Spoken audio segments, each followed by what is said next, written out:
Okay, we are MANS.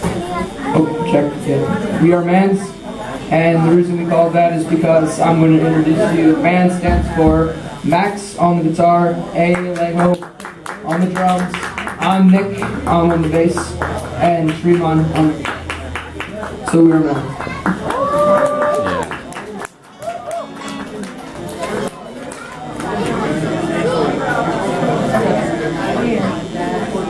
This song we're going to do is called Train in Vain by The Clash.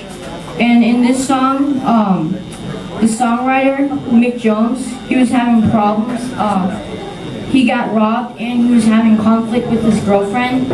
So this song really shows the feeling he was feeling when he wrote the song.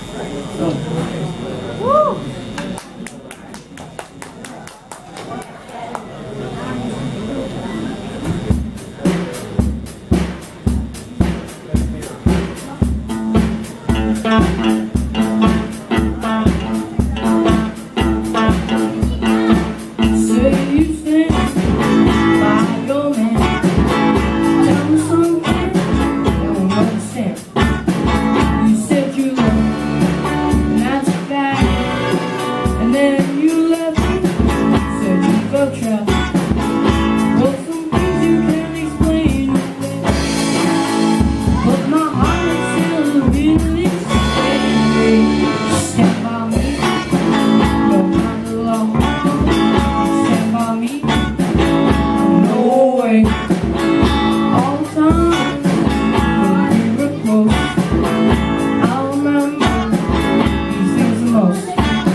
There is only one thing I can say.